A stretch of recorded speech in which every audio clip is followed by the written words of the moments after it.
Assalamualaikum warahmatullahi wabarakatuh. Seperti biasa saya akan membahas alur cerita dari Against the Sky Supreme ya guys. Sebelum ke pembahasan jangan lupa, like, comment and subscribe ya. Yuk tanpa basa-basi lagi kita langsung ke pembahasannya. Di episode sebelumnya, Tan Yun meletakkan kaki kanannya dan menghela nafas panjang. Chang Feng, Yingying pergi ke air terjun Gunung Hongmeng untuk menangani beberapa hal. Pergi, aku akan menemanimu untuk menemukannya, ucap Tan Yun. Xuanyuan Chang Feng adalah tertegun, kakak ipar untuk apa Yingying pergi ke sana, ucap Xuanyuan Chang Feng. Jangan tanya, kamu akan tahu ketika kamu pergi, ucap Tan Yun, setelah selesai berbicara, mengorbankan perahu dewa, dan menjarah perahu dewa bersama para gadis. Chang Feng naik, kata Xuanyuan Ru. Oke, Xuanyuan Chang Feng yang terlihat bingung, merespons dan menyapu Shenzhou. Kemudian, Tan Yun mengusir Shenzhou dari kota ilahi Hongmeng dan menuju pegunungan Hongmeng. Keesokan harinya, pagi-pagi sekali, di area tengah pegunungan Hongmeng, puncak yang tertutup salju berdiri megah, di Gunung Dewa Jatuh. Ketika Shenzhou hendak mencapai Gunung Dewa Jatuh, kecepatan Tan Yun mengemudikan Shenzhou secara bertahap melambat. Kakak ipar, apakah kamu memiliki sesuatu dalam pikiranmu? Ucap Xuanyuan Chang Feng mengerutkan kening, selalu merasa tidak nyaman. Tan Yun menarik napas dalam-dalam, dan sebuah surat muncul di tangan kanannya. Dia menyerahkan surat itu kepada Xuanyuan Chang Feng, dan berkata, ini dari Yingying. Setelah kamu membacanya, kamu akan mengerti segalanya. Dia berada di puncak Gunung Dewa Jatuh, pergi menemuinya, aku tidak ingin pergi, ucap Chang Feng. Xuanyuan Chang Feng mengambil surat itu dan menatap Xuanyuan Rou, ekspresinya berangsur-angsur menjadi cemas. Kakak, apakah kamu menyembunyikan sesuatu dari aku, ucap Xuanyuan Chang Feng. Xuanyuan Rou menggigit bibir bawahnya dan tidak mengatakan apa-apa. Xuanyuan Chang Feng segera membuka amplop dan mengeluarkan kertas surat. Ketika dia melihat baris pertama tulisan, ada ledakan menggelegar di benaknya. Tetapi melihat tulisan tangan yang indah di baris pertama, Chang Feng, ketika Anda membaca surat ini, saya tidak lagi di sana, jangan sedih, dan jangan salahkan diri Anda sendiri. Melihat ini, Xuanyuan Chang Feng gemetar di mana-mana, dari Shenzhou naik ke udara, dan kekuatan suci di tubuh melonjak putus asa menuju Gunung Dewa Jatuh. Tan Yun dan gadis-gadis lain tidak mengikuti, mereka tahu bahwa hal yang paling menyedihkan tentang kematian Yingying bukanlah diri mereka sendiri, tetapi Chang Feng. Karena Chang Feng adalah pria yang telah mencintai Yingying selama puluhan ribu tahun. Sesaat kemudian, ketika Xuanyuan Chang Feng terbang ke puncak Gunung Dewa Jatuh, seluruh tubuhnya langsung roboh, dan dia mengeluarkan teriakan yang menusuk, Yingying. Tidak, ucap Chang Feng berteriak. Dalam sekejap, air mata mengaburkan penglihatan Xuanyuan Chang Feng. Tetapi di salju di puncak gunung, Tuoba Yingying yang mengenakan gaun putih, berbaring diam di salju. Plop. Xuanyuan Chang Feng berlutut di depan Tuoba Yingying, memegangi tubuh dingin Yingying di lengannya, menggelengkan kepalanya dengan keras, Yingying, bangun, wo. Tolong bangun, jangan membuatku takut, tolong bangun. Yingying, wo, ucap Xuanyuan Chang Feng. Tidak peduli bagaimana Xuanyuan Chang Feng berteriak, Tuoba Yingying dalam pelukannya tidak akan pernah bangun lagi. Xuanyuan Chang Feng memandangi mayat Tuoba Yingying di lengannya, air matanya seperti pegas, dan tangisannya yang serak bergema di pegunungan Hongmeng untuk waktu yang lama. Tan Yun di Shenzhou di langit bersalju di kejauhan, air mata juga menetes. Jatuh ke puncak gunung ilahi, Xuanyuan Chang Feng memeluk mayat Tuoba Yingying dan menangis dengan sedih. Yingying, mengapa kamu melakukan ini? Tidakkah kamu ingin bersamaku? Mengapa kamu meninggalkanku? Mengapa? Ucap Xuanyuan Chang Feng. Xuanyuan Chang Feng memikirkan surat yang diberikan Tan Yun ketika dia menangis begitu keras. Dia membuka surat itu lagi, dan ketika dia membaca isi surat itu, dia menyalahkan dirinya sendiri, merasa sedih, dan sangat sedih. Tapi melihat tulisan tulus di atas, Chang Feng, ketika kamu membaca surat ini, aku sudah tidak ada lagi, jangan sedih, dan jangan salahkan dirimu sendiri. Maaf. Aku tidak memiliki keberanian untuk mengucapkan selamat tinggal kepada Anda sebelum saya pergi, saya hanya bisa mengatakan kebenaran kematian saya dengan cara ini, karena saya tahu bahwa jika saya mengucapkan selamat tinggal kepada Anda pasti tidak akan setuju dengan saya. Anda tahu Chang Feng, seorang wanita tanpa hati bukanlah wanita yang lengkap, atau wanita sejati. Jika saya ingin menjadi wanita sejati dengan hati, saya harus mati, masuk reinkarnasi, dan dilahirkan kembali sebagai kehidupan baru. Hihi, Chang Feng, jangan sedih, semua yang aku lakukan adalah bersamamu, dan aku sangat ingin mencintaimu, aku sangat mencintaimu, ingin dapat memiliki hati, merasakan cintamu padaku, dan aku akan merasa sangat bahagia. Chang Feng, kamu berjanji padaku, jika aku mengubah penampilanku, aku tidak akan mengingatmu, kamu akan tetap mencintaiku selalu. Juga, saya akan bereinkarnasi di Tian Pusing, benua Huangfu, kampung halaman saudara laki-laki saya di kota Wangyue. Saya akan menghabiskan seluruh jiwa saya untuk mendominasi orang tua saya dan membiarkan orang tua saya memberikannya kepada mereka, sebut saja Yingying. Aku akan menunggumu di kota Wangyue.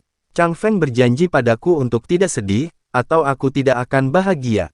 Setelah penandatangan, Tuoba Yingying membaca isi surat itu, pikiran Xuanyuan Chang Feng muncul dengan suara Tuoba Yingying yang mencarinya terakhir kali. Ada apa? Idiot, mungkinkah saya dapat mengambil inisiatif untuk memelukmu, ucap Yingying. Yingying, tahukah kamu, aku sangat mencintaimu, dan terkadang, aku sangat ingin menunjukkan hatiku padamu, di hatiku, kamu adalah wanita paling sempurna di dunia, wanita yang akan aku lindungi sepanjang hidupku. Chang Feng, aku tidak sempurna, aku wanita yang tidak punya hati, aku akui aku menyukaimu, tapi aku tidak punya hati dan tidak bisa jatuh cinta padamu. Maukah kamu? Selama kamu rela membiarkanku menjagamu, aku akan puas, ucap Chang Feng. Chang Feng, aku bertanya padamu, aku harap kamu menjawab dengan jujur, jika suatu hari penampilanku berubah, bukan aku yang sekarang, dan aku tidak ingat kamu, kamu akan tetap seperti sekarang, apakah kamu mencintaiku yang sama, ucap Yingying. Yingying, kenapa kamu mengatakan itu, ucap Chang Feng. Aku hanya mengatakannya dengan santai, tapi aku masih berharap kamu bisa menjawab dengan jujur, ucap Yingying. Iya, memikirkan hal ini, Xuanyuan Chang Feng menangis, ternyata Yingying telah memutuskan untuk mengorbankan dirinya sebagai ganti hati dan reinkarnasinya. Yingying, tahukah kamu, aku tidak ingin kamu melakukan ini, wo, ucap Xuanyuan Chang Feng. Pada saat ini, Xuanyuan Chang Feng patah hati. Dia tahu bahwa Tuoba Yingying menyerahkan identitas klan surgawi dan segalanya untuk dirinya sendiri. Xuanyuan Chang Feng memeluk mayat Tuoba Yingying, ingus dan air mata mengalir ke mulutnya, menangis di puncak gunung. Keesokan harinya, pagi-pagi sekali, Xuanyuan Chang Feng memadatkan peti mati es dengan salju, dan dengan lembut menempatkan tubuh Tuoba Yingying di peti mati. Segera, dia menyeret peti mati dengan mata merah dan bengkak, terbang ke udara, dan mendarat di Shenzhou Tan Yun dengan kecepatan tinggi. Tan Yun menarik napas dalam-dalam dan berkata, Chang Feng, jangan sedih, dan jangan terlalu menyalahkan dirimu sendiri, ini adalah pilihan Yingying, dan dia tidak ingin kamu sedih, ucap Tan Yun. Yah, Xuanyuan Chang Feng mengangguk berat, dan segera menyeret memegang peti mati es dan menyerahkannya kepada Tan Yun, kakak ipar, tolong kubur Yingying dengan baik. Aku akan pergi mencari Yingying sekarang dan berada di sisinya setiap saat, ucap Xuanyuan Chang Feng. Oke, ketika Tan Yun mengambil peti mati es dengan kedua tangan, Xuanyuan Chang Feng naik ke udara dan hendak pergi, namun, suara Tan Yun datang dari Shenzhou di bawah, tunggu, ucap Tan Yun. Xuanyuan Chang Feng berhenti terbang dan kembali menatap Tan Yun, ada apa ipar, ucap Chang Feng. Tan Yun berkata dengan sungguh-sungguh, Yingying menyerahkan segalanya untukmu, jika kamu berani mengecewakannya, aku pasti tidak akan membiarkanmu pergi, ucap Tan Yun. Kakak ipar, jangan khawatir, aku tidak akan, Xuanyuan Chang Feng menjawab dengan suara keras, di masa lalu, dia selalu jauh lebih kuat dariku terlalu banyak, aku tidak memiliki kemampuan untuk melindunginya. Kehidupan selanjutnya, saya pasti akan melindunginya, merawatnya, dan mencegahnya dari bahaya apapun, ucap Chang Feng. Setelah mengatakan ini, Xuanyuan Chang Feng berubah menjadi seberkas cahaya dan menghilang ke langit. Setelah Xuanyuan Chang Feng pergi, Tan Yun memegang tubuh Tuoba Yingying, mengusir Shenzhou dari pegunungan Hongmeng dan kembali ke kota ilahi Hongmeng. Kemudian, pemakaman diadakan untuk Tuoba Yingying. Karena Tuoba Yingying adalah komandan dari 3 dewa, pemakamannya luar biasa megah. Selama pemakaman, Tan Yun secara pribadi menyampaikan pidato untuk mengenang Tuo Bai Yingying, dan menggambarkan pencapaian besar Tuo Bai Yingying sejak dia menjadi dewa klan surgawi hingga saat ini. Dia juga memberi tahu dewa penyebab kematian Tuo Bai Yingying. Ketika mereka mendengar bahwa Tuo Bai Yingying menyerahkan segalanya dan mengorbankan dirinya untuk cinta, para dewa tergerak. Mereka tahu bahwa sangat sedikit orang di dunia yang bisa melakukan seperti Tuo Bai Yingying demi cinta. Sejauh ini, kisah cinta Tuo Bai Yingying dan Xuan Yuan Changfeng telah menyentuh para dewa. 3 hari kemudian, pemakaman Tuo Bai Yingying berakhir. Matahari terbenam seperti darah. Tan Yun berhenti di luar Grand Commander's Mansion, tampak sedikit tersesat. Suamiku, jangan terlalu sedih, ucap Yuyan berkibar dan dia mendarat di belakang Tan Yun. Iya, Tan Yun mengangguk, berbalik, menatap Yuyan, dan berkata, aku sudah tahu, pilihan Yingying bagus, aku tidak boleh sedih, cepat atau lambat, dia akan kembali dengan Changfeng, ucap Tan Yun. Suami, kamu seharusnya berpikir seperti ini, ucap Yuyan tersenyum, dan segera melihat ke arah penjaga yang menjaga rumah Panglima Besar, dan memerintahkan, beritahu pengurus rumah tangga, tunggu di sini sampai Panglima Besar kembali, ucap Yuyan. Bawahan patuh, ucap penjaga itu hormat. Setelah itu, Tan Yun dan Yuyan berpegangan tangan dan berbalik untuk pergi, keduanya berjalan di kota berbunga, merasakan kedamaian di dunia. Setelah semua dewa dan manusia menemukan Tan Yun, mereka semua membungkuk dan menyembah. Di dalam hati mereka, jika tidak ada dewa leluhur Tuan Hongmeng, mereka sudah mati, dan rasa terima kasih mereka kepada Tan Yun terbukti dengan sendirinya. Pada cahaya redup, Yuyan berhenti, bibirnya terbuka ringan, dan matanya yang indah menunjukkan rasa terima kasih, suamiku, pada waktu itu, hati 3 dewa hancur, jika bukan karena hidup dan mati Xuan Qi untuk menyelamatkanmu, kamu dan saudari Ruer akan terbunuh. Pada saat itu, Xuan Qi terluka parah, dan saya tidak tahu bagaimana keadaannya sekarang, suami, pergilah menemuinya, ucap Yuyan. Mendengar ini, Tan Yun mengangguk dan berkata, yah, setelah aku berterima kasih padanya, aku akan kembali untuk mundur, berlari ke alam, dan terbang ke alam leluhur agung sesegera mungkin. Yuyan, ikut aku, kata Tan Yun. Tidak, Yuyan menggelengkan kepalanya sedikit, matanya meminta maaf, di alam semesta terakhir, aku tidak hanya salah paham, tetapi juga tidak mendengarkan penjelasannya dan membunuhnya, kurasa lebih pantas kamu pergi menemuinya sendirian, ucap Yuyan. Baiklah, Tan Yun mengangguk. Setelah mengangguk, adegan menciumnya di Hundred Flowers Immortal Valley saat Changsun Xuan Qi yang terkondensasi menjadi alam semesta terakhir di luar kota tentara tertinggi muncul di benaknya. Yuyan, aku, ucap Tan Yun ragu-ragu. Ada apa dengan suamimu? Tanya Yuyan. Tan Yun berkata dengan jujur, sejujurnya, aku tidak tahu bagaimana menangani masalah antara aku dan Changsun Xuan Qi, ucap Tan Yun. Suamiku, aku mengerti bagaimana perasaanmu. Yuyan cerdas sepertinya memahami pikiran Tan Yun dan berkata, suamiku, ini sebenarnya sangat sederhana, jika Anda menyukai Changsun Xuan Qi, saya tidak akan pernah menghentikannya, demikian juga, saya pikir Sister Su Bing akan setuju jika dia ada di sini, kamu di alam semesta terakhir, Changsun Xuan Qi yang hidup sesuai dengannya, tidak pernah menerima hati pria manapun karena kamu, baik di alam semesta terakhir atau alam semesta saat ini, yang cukup untuk membuktikan seberapa dalam dia mencintaimu, juga, 3 hati hancur. Pada hari itu, untuk menyelamatkanmu, dia sama sekali tidak peduli dengan hidupnya sendiri, dan dia memilih untuk menyamar, ucap Yuyan. Mendengar ini, Tan Yun merasakan arus yang hangat dalam hatinya, dan dia tergerak dan bingung pada saat yang sama. Mengapa dia menyamar, ucap Tan Yun. Yuyan berkata, suamiku, kurasa dia melakukan ini bukan karena dia mencoba membodohi dirimu sendiri, tetapi, dalam hatinya, dia hanya ingin kamu hidup dengan baik dan tidak ingin mengganggu hidupmu karena dia, suamiku, Xuan Qi adalah gadis yang baik, aku sangat berharap kamu bisa jatuh cinta padanya dan memberi kompensasi yang baik padanya dalam hidup ini, ucap Yuyan. Tan Yun menghela nafas, aku tidak bisa memaksakan perasaanku, aku tidak menyukainya sekarang, ucap Tan Yun.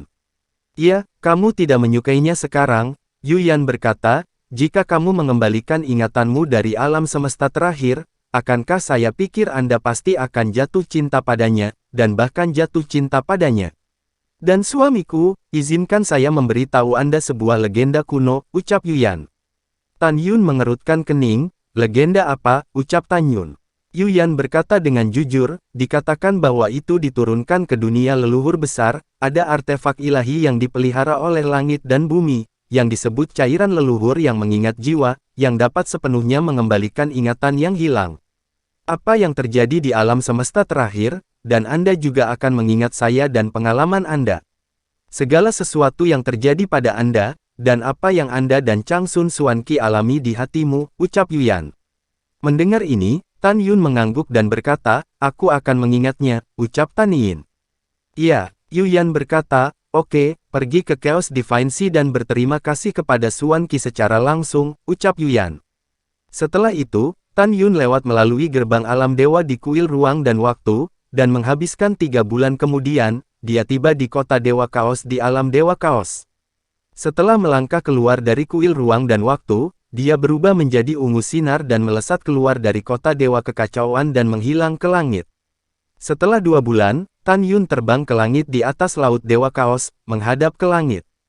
Angin laut yang menderu, menunggangi ombak yang mengerikan, terbang menuju wilayah Laut Tengah. Wow, setelah lebih dari sebulan, hujan lebat di langit. Seberkas cahaya ungu melintas melalui tirai hujan dan terbang ke langit di atas Pulau Dewata, di mana langit dan bumi dihantui di tengah laut, dan berubah menjadi Tan Yun berjubah ungu. Tan Yun melepaskan kesadaran ilahinya dan melampiaskannya, menutupi seluruh pulau ilahi, tetapi baik si Agung maupun Chang Sun Xuanqi tidak ditemukan. Tan Yun melangkah keluar dari kekosongan selangkah demi selangkah dan muncul di luar paviliun yang indah dan unik, tetapi ketika dia melihat plakat yang tergantung di paviliun, kata-kata Paviliun Xuanqi tertulis, yang jelas merupakan paviliun tempat Chang Sun Xuanqi hidup. Di sebelah paviliun Xuanqi, ada sebuah paviliun yang disebut Paviliun Baixi. Tidak, kalau begitu aku akan menunggunya di sini, ucap Tan Yun diam-diam berkata, dan berdiri di tirai hujan menunggu Chang Sun Xuanqi.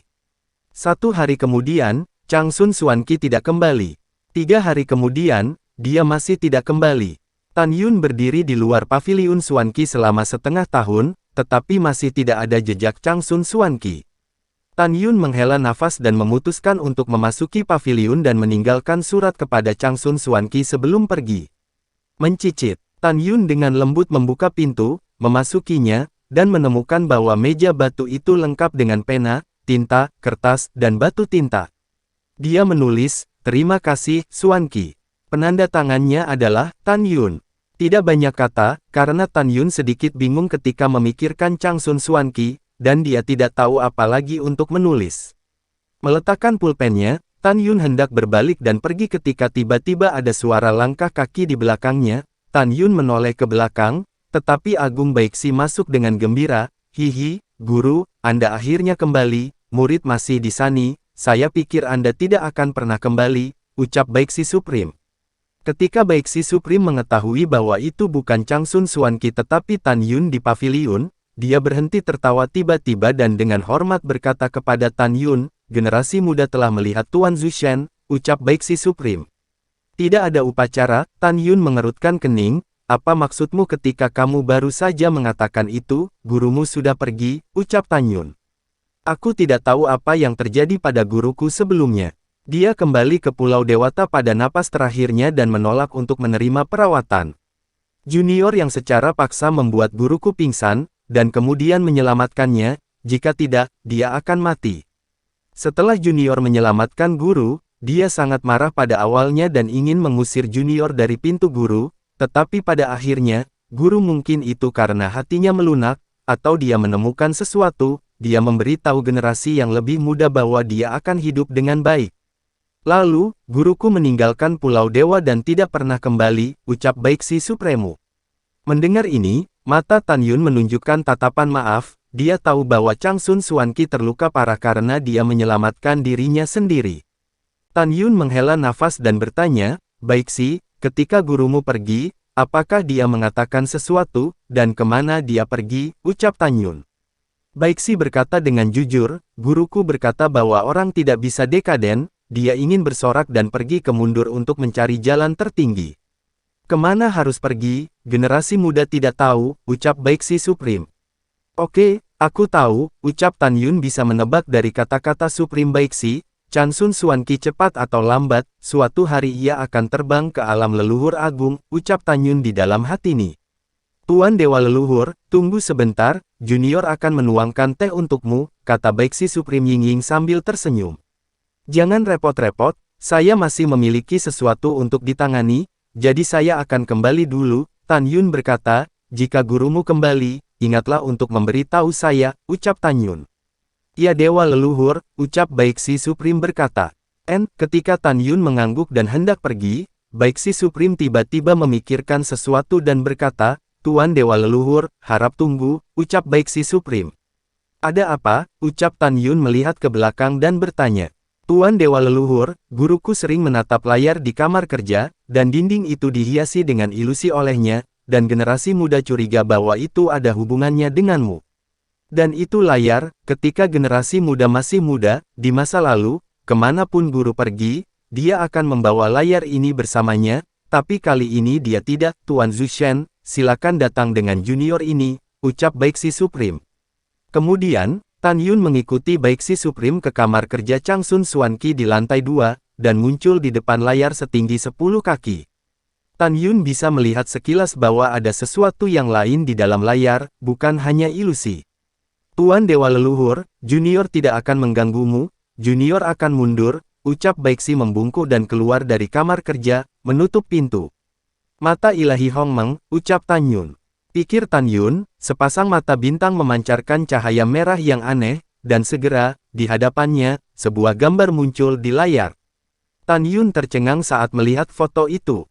Tetapi melihat gambar pertama, ada potret seorang pria, potret itu jelas bahwa Changsum Suanki melukisnya dengan hati. Dan orang pertama persis seperti apa yang tampak seperti Jenderal Protoss kuno abadi ketika Tan Yun pergi ke alam semesta. Di bawah potret pertama tertulis sebaris tulisan tangan sedih, aku sangat mencintaimu, mengapa kamu tidak percaya padaku? Aku berkata, aku tidak meminta ayahku untuk menangkap orang tua Ji Yuyan untuk mengancam Yuyan dan memberitahunya, untuk tidak menerimamu, kenapa kamu tidak percaya padaku? Kamu bilang kamu akan menikah denganku, tetapi kamu tidak melakukannya, kamu mengecewakanku. Tan Yun meminta maaf, matanya tertuju pada gambar kedua, dan dia melihat gambar kedua adalah potret mantan makhluk tertinggi Hongmeng. Kemudian Tan Yun menemukan bahwa gambar ketiga dan bahkan gambar ke-10.000 adalah potretnya sendiri. Changsun Suanki melukis dengan sangat hati-hati. Selain itu, Tan Yun dapat melihat dari kertas potret itu, kecuali potret kehidupannya yang ke-10.001 yang baru saja selesai, potret dirinya yang lain penuh dengan jejak zaman kuno. Artinya, setelah dia memasuki reinkarnasi dari Hongmeng Supreme, Changsun Suanki memperhatikannya. Ini, Tan Yun menemukan slip batu giok di bawah potret kehidupan terakhir. Ketika Tan Yun memberi isyarat, slip batu giok itu diambil ke tangannya. Tan Yun melepaskan indera ilahi ke dalam slip batu giok, ketika dia melihat konten di dalamnya, dia sangat tersentuh oleh Changsun Suanki. Ini adalah buku harian Changsun Suanki, sebuah rahasia yang hanya miliknya. Tetapi melihat catatan di atas, setelah setiap kematian dalam hidupnya, ini kesedihan Changsun Suanki. Setelah membaca slip batu giok, Tan Yun menyadari bahwa setelah kematiannya yang tragis dalam reinkarnasi, adalah Changsun Suanki yang mengubur tubuhnya dan tubuh anggota keluarganya sambil menangis. Hanya dalam kehidupan terakhirnya, Changsun Suanki tidak pergi ke kota Wang Yue untuk mengambil mayatnya, karena dia tahu bahwa kehidupan terakhirnya adalah akhir hidupnya, dan dia tidak dapat menerima kenyataan bahwa dia mati sepenuhnya. Dan baris terakhir tulisan tangan di slip batu giok menyentuh hati sanubari Tan Yun. Tahukah kamu, dulu ketika kamu adalah makhluk tertinggi Hongmeng, orang yang ingin membunuhmu adalah Gong Zihan. Aku tidak pernah berpikir untuk benar-benar membunuhmu, aku juga tidak pernah berpikir untuk mengutukmu menjadi reinkarnasi abadi. Kamu memasuki reinkarnasi abadi, betapa aku berharap aku bisa mengubah kutukan dan membiarkanmu hidup dengan baik. Kamu tidak tahu bagaimana sakit hati yang aku rasakan setiap kali aku mengumpulkan mayatmu. Setelah membaca isi slip giok, Tan Yun mengenal Changsun Suanki. Betapa dia mencintai diri sendiri. Tan Yun tidak bisa tenang untuk waktu yang lama. Dia berdiri kosong di depan layar sampai matahari terbit dan terbenam. Cahaya bulan yang kabur melewati jendela kayu dan jatuh di wajah tampan Tan Yun. Matanya berangsur-angsur menjadi lebih kencang, dan dia berkata pada dirinya sendiri, Xuan Qi, aku bisa merasakan hatimu untukku. Aku pasti akan pergi ke alam leluhur tinggi untuk menemukan cairan leluhur pengingat jiwa, dan menemukan ingatanku tentangmu di alam semesta terakhir, ucap Tan Yun.